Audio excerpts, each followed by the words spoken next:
जैसे मैं इंट्रो में बात कर रहा था, आपने माशाल्लाह मीडिया की हर फील्ड में, रेडियो भी, टेलीविजन भी आपने काम किया, आपने एक्टिंग भी की, and at the peak of your career you said के okay fine, this is great, and while जैसे आप बता भी नहीं, आपको ऑफर्स भी हो रही थी होस्टिंग की, सब कुछ था, you say I want to pursue my other profession. जी। ये जो इंसान के अंदर एक एबिलिटी है, एक पीक पे ये डिसीजन लेने की, यार कि मैंने ये नहीं करना, अब मैंने ये करना है, इसके पीछे जो स्ट्रेंथ है वो कैसे आती है? ये आपने कैसे फैसला किया?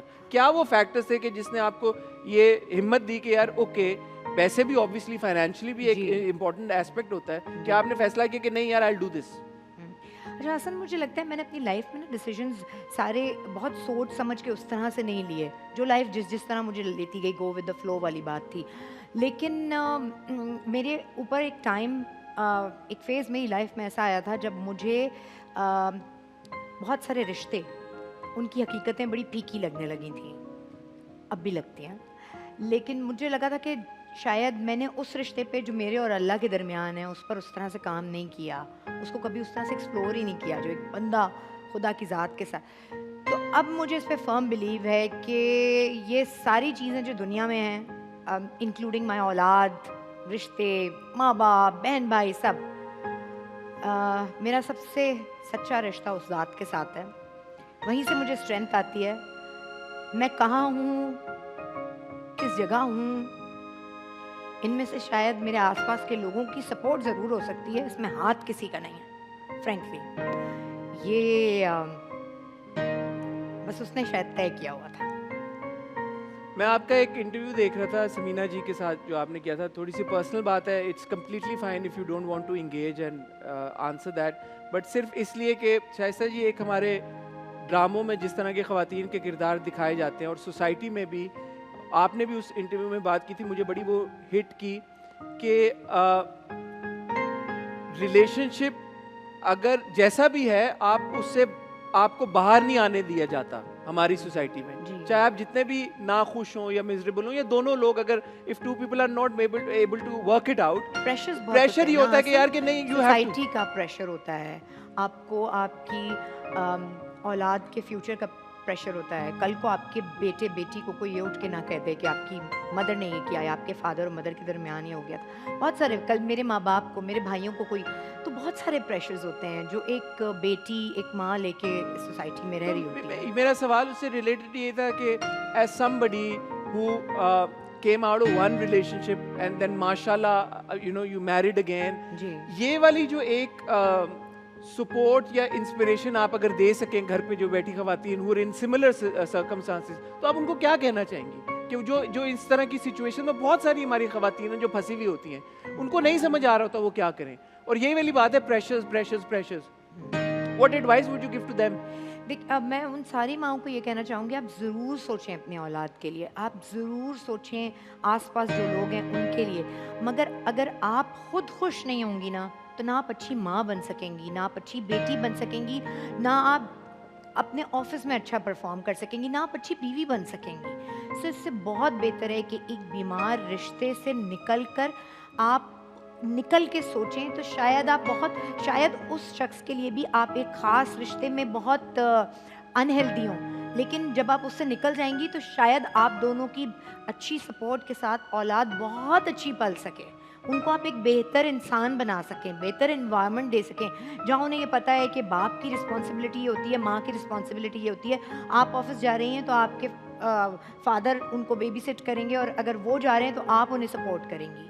तो बजाय बच्चे को मुश्किल में डालने के और एक सहमा हुआ बचपन देने के, पर्दों के पीछे छुप जाते हैं बच्चे जब माँ बाप की लड़ाई होती है या घर में इस तरह का माहौल होता है, या उनको ये पता होता है कि ओ हमारे अम्मा अब्बा तो एक दूसरे के साथ उस तरह की एक नॉर्मल जो शादी होती है, नॉर्मल घर होता है, उस तरह की इन्वायरमेंट नहीं है। तो प्लीज़ आप बच्चों को नाखुश ना करें, इससे बहुत बेहतर है कि आप उनको एक पेरेंट दे दें जो टोटल फोकस्ड हो। और शाइस्ता जी, मैं चाहूँगा कि आप इस पे भी थोड़ी सी बात करें कि जैसे शाइस्ता जी आप कह भी चुकी हैं आपका ताल्लुक एक मिडिल क्लास फैमिली से था, है भी, but how you made it, आपने फाइनेंशियली अपने आप को स्ट्रॉन्ग किया, इंडिपेंडेंट किया।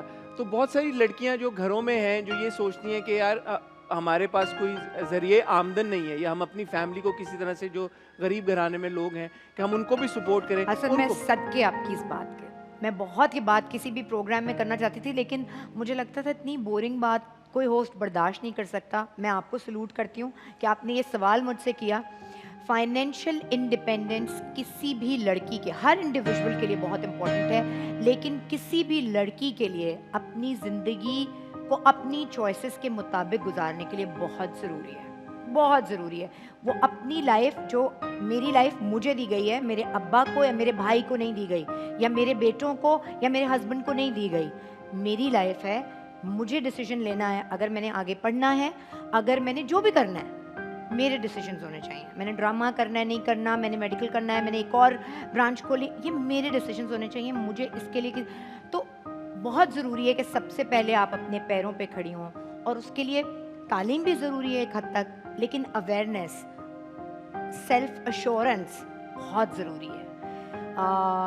मैं बदतमीज़ी नहीं सिखा रही आपकी बेटियों को, बिल्कुल भी नहीं। मेरा पीटीवी पे मॉर्निंग शो हुआ करता था, और मैं, चूँकि मुझे पता है पीटीवी कहाँ कहाँ जाता है, कहाँ कहाँ देखा जाता है, तो मेरा सबसे बड़ा उस वक्त मोटो ये होता था कि मैं लड़कियों को और लड़कियों के वालिदैन को ये बता दूं कि प्लीज़ बेटी को पढ़ाएं और बेटी को आगे बढ़ाएं, बढ़ने दें। आपकी पूरी फैमिली एक उस बच्ची के पढ़ने से जितनी चेंज आएगी, उस बच्ची के फाइनेंशियल इंडिपेंडेंस से जितनी चेंज आएगी, वो एक मर्द की भी इंडिपेंडेंस बहुत ज़रूरी है फाइनेंशियल, बट लड़कियों की बहुत ज़रूरी है। And you such an inspiration in that regard, because जैसे मैंने कहा कि मीडिया का करियर, आपका कोई फैमिली का कनेक्शन नहीं था।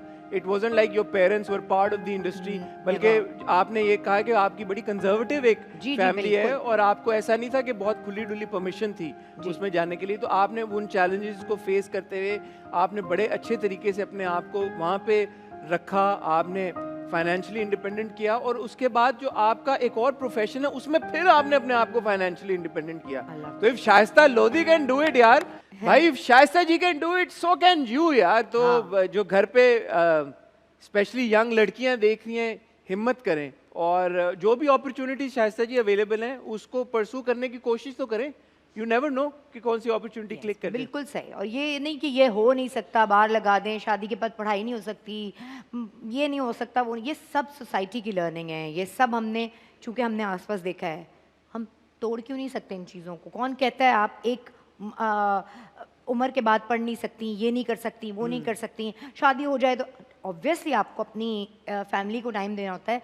मगर उस सारी चीज़ों के बाद भी, मैं एक माँ हूँ, बेटी हूँ, बीवी हूँ, इन सारी चीज़ों के अलावा मैं खुद भी कुछ हूँ, और मैं उसकी बंदी भी हूँ। तो मैंने जिस माहौल में मुझे पैदा किया गया है, इसका भी कुछ कर्ज है मुझ पे, मैंने इसको लौटाना है। मैंने खुद भी तो अपने आप को जवाब देना है। मैं आपको बात बताऊँ, मैं दोबारा मैंने आपकी एक बात, मुझे इतनी प्यारी लगी आपकी बात।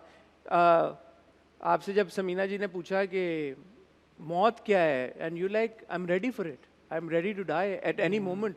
मेरे घर वाले भी बड़े अजीब कभी हो जाते हैं। एंड यू लाइक, ये क्या बोल रही है? आपने कहा कि मुझे इस बात का नहीं है कि मेरे बाद इसका क्या होगा, मेरे बच्चों का क्या होगा, या मेरे पेरेंट्स का, या किसी का क्या होगा। अल्लाह है, he will take care of everything.